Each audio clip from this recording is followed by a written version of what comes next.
मेरा नाम रिया है। आज 3 जनवरी 2026 है और मैं तुम्हें वो बताने जा रही हूँ जो पिछले हफ्ते हुआ था। शायद मेरी आखिरी कहानी हो ये, क्योंकि रात में अब भी वो चरमराहट सुनाई देती है। 31 दिसंबर 2025 की रात थी। नए साल का जश्न हर तरफ था, लेकिन मैं और मेरी 3 सबसे करीबी दोस्तें नेहा, प्रिया और सोनिया कुछ अलग करना चाहती थीं। हम इंस्टाग्राम रील्स बनाते हैं और हमें एक वायरल आइडिया मिला था। शहर से थोड़ा बाहर एक पुराना पार्क है जो पिछले 15 साल से बंद पड़ा है। वहाँ एक लकड़ी का कोइचा है जिसके बारे में लोकल ग्रुप्स में अफवाहें हैं कि रात में वो खुद हिलता है। लोग कहते हैं कि उस कोइचे पर कभी एक औरत ने आत्महत्या की थी, नए साल की रात को ही।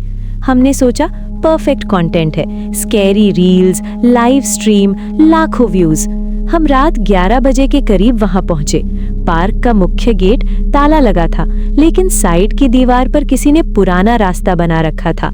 अंदर घना जंगल जैसा था, पेड़ों की टहनियां आपस में उलझी हुई, जमीन पर सूखे पत्तों की मोटी परत। हम चारों फोन की टॉर्च जलाए आगे बढ़े। हवा एकदम शांत थी, इतनी शांत कि हमारे कदमों की आवाज भी गूंज रही थी। दूर एक बड़े बरगद के नीचे वो कोइचा दिखा। लकड़ी काली पड़ चुकी थी, रस्सियां फटने को थीं, लेकिन फिर भी मजबूत लग रही थी। सबसे अजीब बात, हवा नहीं चल रही थी, फिर भी कोइचा हल्का हल्का डोल रहा था, जैसे कोई अभी अभी उतरा हो। नेहा ने सबसे पहले कैमरा ऑन किया। हैप्पी न्यू ईयर गाइस, आज हम असली हॉन्टेड स्विंग पर बैठने वाले हैं, उसने चिल्लाकर कहा। हम सब हंसे, लेकिन हंसी में थोड़ा डर भी था। मैं सबसे पहले बैठी। कोइचे की सीट बर्फ जैसी ठंडी थी। जैसे ही मैंने पैर से धक्का दिया, हवा में एक मीठी मीठी खुशबू आई, पुराने गुलाब की तरह, लेकिन सड़ी हुई। मैंने 2-3 बार झूला झूला, फिर उतर गई।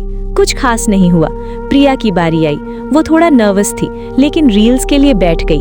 जैसे ही वो ऊपर गई, अचानक चीखी, कोई मुझे पीछे से धक्का दे रहा है। हमने देखा कोइचा तेजी से हिल रहा था, लेकिन हम में से कोई छू भी नहीं रहा था। हवा अभी भी शांत थी। सोनिया ने लाइव स्ट्रीम शुरू कर दी। कमेंट्स की बौछार होने लगी। फेक है, बहुत डरावना, पीछे देखो। मैंने पीछे मुड़कर देखा, बरगद की मोटी छांव में एक सफेद साड़ी वाली औरत खड़ी थी।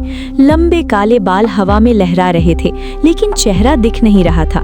मैंने फोन की लाइट उस तरफ मारी, वहां कुछ नहीं था, सिर्फ अंधेरा, लेकिन कोइचा और तेज हिलने लगा। प्रिया चिल्ला रही थी, मुझे नीचे उतारो।